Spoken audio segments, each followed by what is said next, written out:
Bienvenidos, soy Edwin y el día de hoy nos aventuraremos en la historia de los genes homeóticos y las mutaciones. Entonces no perdamos el tiempo y comencemos a desglosar la historia. Lo primero que notamos de este libro es la fisura o relieve superior y las letras escritas en la portada, las cuales están en inglés, dado que la primera persona en hablar sobre los genes homeóticos fue un británico. Estas letras y oraciones dicen lo siguiente: ábreme y desglosemos la historia juntos. Además de eso, también podemos encontrar en la apertura una ruleta movible con diferentes imágenes como la de un microscopio antiguo, la mosca de la fruta, unos fragmentos de ADN y otra mosca de la fruta pero mutada. Cuando la abrimos, visualizamos el título del libro, el cual es Hitos históricos sobre los genes homeóticos desde 1894 hasta el año 1919, autor Aristizábal Franco. Bueno, para comenzar, en el año 1894, William Paterson, un zoólogo británico, se dedicaba a estudiar malformaciones en diferentes animales, catalogando las porciones semejantes entre sí.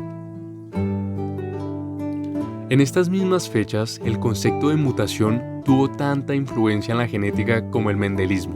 En 1901 se da la primera publicación del tomo de la teoría de la mutación, el cual tuvo gran impacto en la biología, ya que explicaba el problema general del mecanismo de la evolución, mientras que los principios mendelianos no tenían aún una aplicabilidad universal.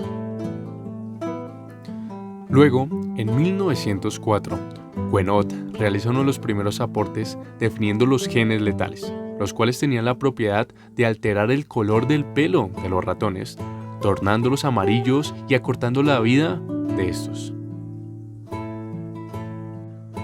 6 años después, Castle y Liddell, en 1910, comprobaron que se formaban homocigotos amarillos, pero morían antes de nacer, es decir, los ratones. El gen para color amarillo era dominante para el color del pelo y también tenía un efecto letal recesivo, dando como explicación que los ratones amarillos son siempre heterocigotos, porque los homocigotos mueren en fase embrionaria. Y en el mismo año, 1910, fue el año en que se inició el cultivo de la mosca de la fruta, Drosophila melanogaster, en la Universidad de Columbia, el cual duró 17 años. Fue una habitación pequeña, la cual nombraron el cuarto de las moscas.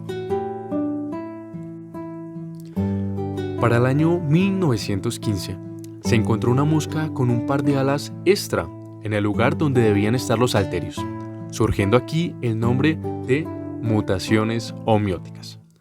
Teniendo en cuenta que las mutaciones homeóticas son genes que pueden controlar diferentes regiones del genoma que determinan la estructura de un organismo, por lo que estas producen considerables transformaciones anatómicas.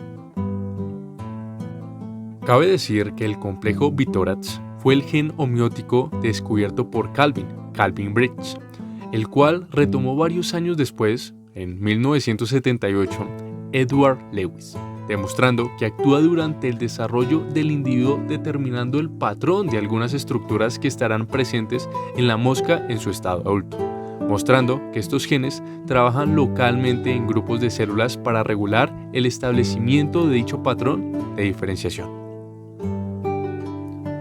Y ya en 1915 se dio la publicación del libro titulado El mecanismo de la herencia mendeliana, cuyos autores fueron Morgan, Sturtevant, Müller y Bridge, el cual especificó que Drosophila melanogaster tenía 3 pares de autosomas, 2 grandes y uno pequeño, que se corresponden con los 3 grupos de ligamento autosómicos, de los cuales 2 eran también grandes y uno era pequeño.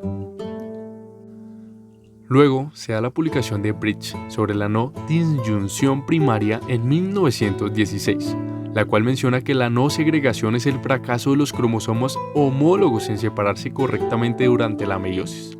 Esto resulta en la producción de gametos que contienen una cantidad de cromosomas mayor o menor a la encontrada en una célula normal, produciendo consecutivamente que el individuo pueda desarrollar una trisomía o monosomía.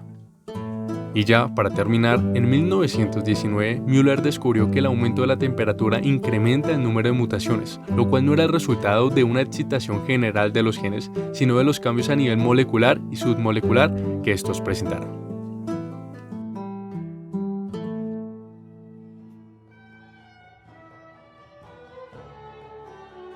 Como complemento a lo que dijo Müller, en 1919 se desarrolló un modelo sencillo el cual cuenta con una palanca, un termómetro y dos imágenes, una serpiente normal y una anormal, es decir, mutada, y que su genoma y fenotipo, que es lo que vemos con esas dos cabezas, están afectados.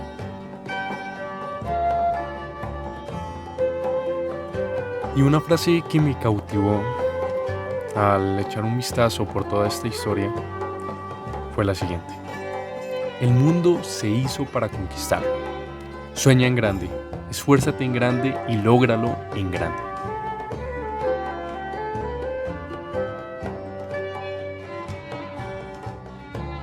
Se utilizó este diseño porque se iba a hablar de algo histórico, viejo y de hace años en mi caso. Me parecía atractivo los bordes de las páginas quemadas, las hojas amarillentas del tiempo transcurrido como si fueran pergaminos egipcios, sin contar que las tapas y diseños que estas tenían y los accesorios, cadenas y cosas móviles que se le pudieran adicionar se veían estupendamente bien. Una de las mayores ventajas es la imagen y estilo que se le da al libro como tal. Su color, su desgaste, su apariencia en general fueron una de las cosas que más me gustaron.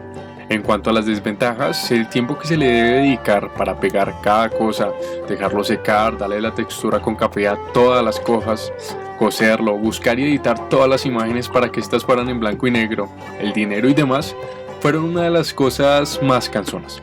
Pero hay que destacar que valió la pena.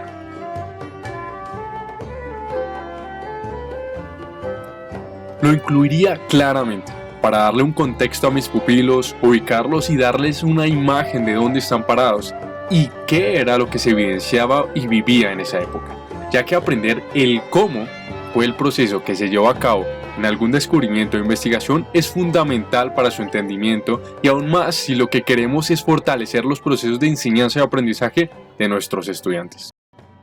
Y ya, eso es todo. Espero que les haya gustado y que hayan aprendido esto.